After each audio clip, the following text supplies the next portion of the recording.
Ça fait exactement une semaine depuis que j'ai commencé mon test de fraises et là, c'est le temps de faire un petit suivi. Vous allez peut-être remarquer que je suis pas tout à fait dans la même cuisine et c'est pas du tout le même frigo. Je suis en vacances en ce moment, il a fallu que je transfère les fraises pour qu'elles me suivent. J'ai fait très attention, j'ai mis ça dans un petit paquet réfrigéré, tout ça. On va continuer le test ici même.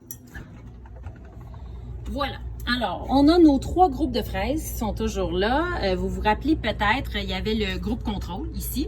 Ensuite, ça, c'était la méthode que moi j'avais parlé. Donc, on avait prélavé les fraises avec une part de vinaigre et 3 parts d'eau.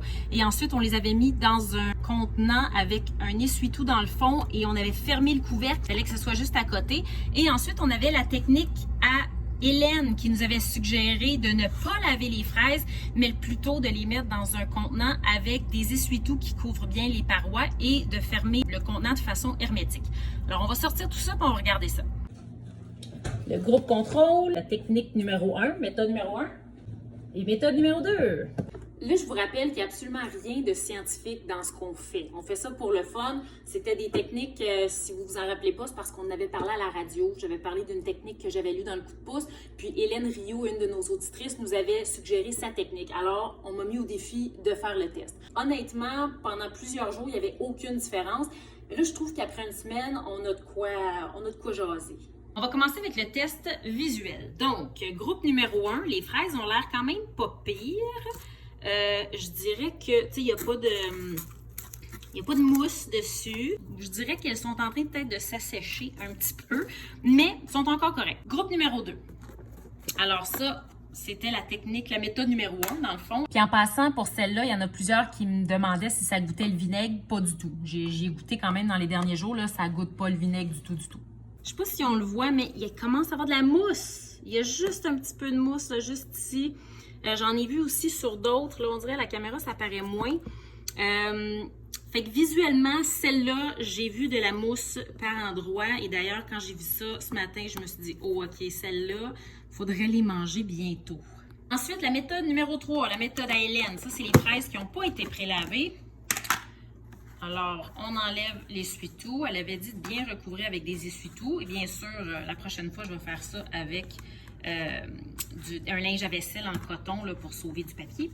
Alors, celles-là ont l'air encore bien, bien belles. J'ai pas vu de mousse. J'ai passé tantôt, j'ai regardé vraiment comme il faut. Je dirais que de la gang, là, depuis le début, depuis une semaine, ça, c'est les fraises qui ont le moins changé. OK, c'est bien beau tout ça, là, mais là, on va y goûter parce que ça va être le vrai test. On commence avec le groupe contrôle.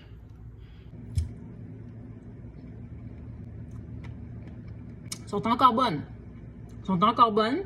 Peut-être pas super juteuses, là. Elles sont comme molles au toucher. Elles sont pas très fermes. Moi, je pense qu'il reste encore quelques jours à ces fraises-là. Mais c'est ça, il manque un petit peu de fermeté. Groupe numéro 2, ça c'est les fraises qui avaient été prélavées avec l'eau et le vinaigre. Oh! Celle-là, elle a un petit goût de gazon. Tu sais, un petit goût de verre, là. Ces fraises-là sont en train de virer, en fait. Je pense que l'expérience, elle est terminée pour ces fraises-là. Honnêtement, je les étirerai pas plus longtemps que ça. Je veux pas les gaspiller non plus. Fait que je vais les manger au plus vite.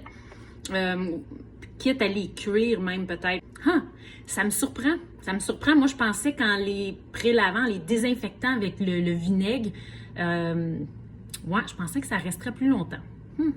OK, on va goûter les autres. Ça, c'est la technique à Hélène. Donc, ces fraises-là n'avaient pas été prélavées. Celles-là n'ont pas grande différence. Je veux dire, ils n'ont pas grande différence avec ce à quoi ils goûtaient il y a quelques jours. Ouais. Je pense qu'on a un groupe gagnant. Hélène, votre technique est la meilleure entre les deux. Je suis surprise que la méthode numéro 1 fonctionne moins bien que juste les garder dans le casseau.